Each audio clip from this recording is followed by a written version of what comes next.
Ryan, عالیہ اور فرحان بہت پرجوش تھے کیونکہ اس سال کے سالانہ کھیلوں کے مقابلے میں کراٹے کا ٹورنامنٹ بھی شامل تھا۔ عالیہ، جو کئی سالوں سے کراٹے کی مشق کر رہی تھی، اس نے حصہ لینے کا فیصلہ کیا۔ اس کا خوف تھا کہ وہ چیمپئن شپ جیت کر اپنے خاندان کو فخر محسوس کروائے۔ عالیہ نے گھر پر سخت محنت شروع کر دی۔ اس کے بھائی ریان، فرحان اسے بھرپور سپورٹ کر رہے تھے۔ فرحان حریف بن کر اس کے ساتھ مشق کرتا اور ریان اسٹاپ واچ لے کر اس کی رفتار کو ناپتا۔ عالیہ، تم زبردست ہو، فرحان نے کہا جب وہ اس کے ایک تیز کک سے بچنے کے لیے جھک گیا۔ بس مجھے زیادہ زور سے مت مارنا، ریان نے ہنستے ہوئے کہا۔ مقابلے کے دن پورا شہر میدان میں جمع تھا۔ مختلف جگہوں سے آئے کھلاڑی اپنی مہارت دکھانے کے لیے تیار تھے۔ عالیہ کو کچھ گھبراہٹ ہو رہی تھی لیکن وہ پرعزم تھی۔ پہلے مقابلے میں عالیہ کا سامنے تیز رفتار لڑکے حسن سے ہوا۔ حسن کی رفتار مشہور تھی لیکن عالیہ نے اپنی توجہ اور مہارت سے اس کے حملے بچائے اور ایک شاندار وار کر کے جیت حاصل کر لی۔ تماشائیوں نے زوردار تالیاں بجائیں۔ ایک کے بعد ایک عالیہ نے اپنے مخالفین کو سمجھداری اور حکمت عملی سے شکست دی۔ اس کا خاندان کنارے پر کھڑا خوشی سے نعرے لگا رہا تھا۔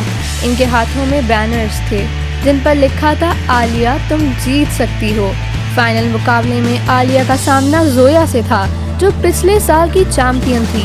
زویا کی طاقتور چالوں اور تیز رد عمل کی سب تعریف کرتے تھے۔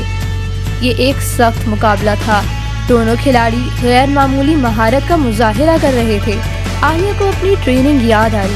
اس نے خود کو پرسکون رکھا اور زویا کے حملے روکنے پر توجہ دی۔ پھر وہ لمحہ آیا جب زویا نے ایک زوردار مگر بے ترتیب کک ماری جس سے وہ ذرا سا غیر متوازن ہو گئی۔ عالیہ نے موقع کا فائدہ اٹھایا اور ایک زبردست گھومنے والی کک کے ساتھ جوابی حملہ کیا۔ ریفری نے سیٹی بجائی اور جیت کا اعلان کر دیا۔ عالیہ کراٹے چیمپئن بن چکی تھی۔ ریان اور فرحان خوشی سے دوڑتے ہوئے اسٹیج پر پہنچے اور اسے اٹھا لیا۔ تم سب سے بہترین ہو عالیہ، انہوں نے خوشی سے کہا۔ عالیہ نے اپنی ٹرافی فخر سے بلند کی اور مسکرا کر کہا یہ جیت صرف میری نہیں ہم سب کی ہے۔ شکریہ، تم نے مجھ پر بھروسہ کیا۔ اس دن کے بعد عالیہ پورے شہر کے بچوں کے لیے ایک مثال بن گئی۔ اس نے سب کو سکھایا کہ محنت، خود اعتمادی اور خاندان کی سپورٹ کے ذریعے کوئی بھی اپنے خواب پورے کر سکتا ہے۔ کراچی کی بڑی گلیوں میں ایک نوجوان لڑکا حمزہ رہتا تھا۔ اس کا ایک خواب تھا، ایک ایسی فلم بنانا جو لوگوں کے دلوں کو چھو لے۔ حمزہ دوسرے ہدایت کاروں کی طرح مشہور ہونے کے پیچھے نہیں بھاگتا تھا۔ وہ ایسی کہانیاں بنانا چاہتا تھا جو عام لوگوں کی زندگی اور جذبات کو دکھائیں۔ حمزہ ایک عام محلے میں پلا بڑھا۔ اس کے والد کی ایک چھوٹی سی DVD کی دکان تھی۔ بچپن میں حمزہ گھنٹوں فلمیں دیکھتا رہتا، بالی ووڈ کے گانے اور فلمیں، ہالی ووڈ کی بڑی کہانیاں اور وہ فلمیں جو زندگی کے سچے رنگ دکھاتی تھی۔ جہاں دوسرے بچے کرکٹ کھیلتے، وہ اپنی دنیا میں کہانیاں سوچتا۔ جب حمزہ نے فلم اسکول ختم کیا تو اسے ایک پروڈکشن ہاؤس میں نوکری ملی، مگر اس کے خیالات عام فلموں سے الگ تھے۔ پروڈیوسر ایسی فلمیں بنانا چاہتے تھے جو زیادہ پیسے کمائیں، مگر حمزہ کچھ نیا کرنا چاہتا تھا۔ ایک دن جب وہ بازار میں گھوم رہا تھا، اس نے ایک فقیر آدمی کو دیکھا جو تماشا کر رہا تھا۔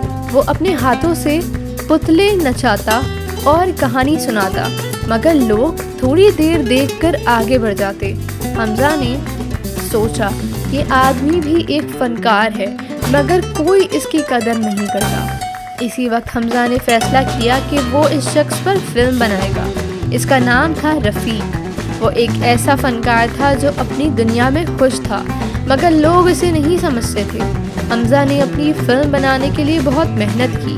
اس نے اپنا قیمتی کیمرہ بیچ دیا، دوستوں سے مدد لی اور رات بھر جاگ کر کام کیا۔ آخرکار فلم تیار ہو گئی۔ اس کا نام تھا روح کی ڈور۔ یہ فلم ایک چھوٹے فلمی میلے میں دکھائی گئی۔ حمزہ کو ڈر تھا کہ لوگ اسے پسند نہیں کریں گے، مگر جیسے ہی فلم ختم ہوئی سب نے تالیاں بجائیں۔ نقادوں نے فلم کی تعریف کی اور اسے ایک خوبصورت کہانی کہا۔ یہ فلم دنیا بھر میں مشہور ہو گئی اور ایک بڑے ایوارڈ کے لیے منتخب ہوئی۔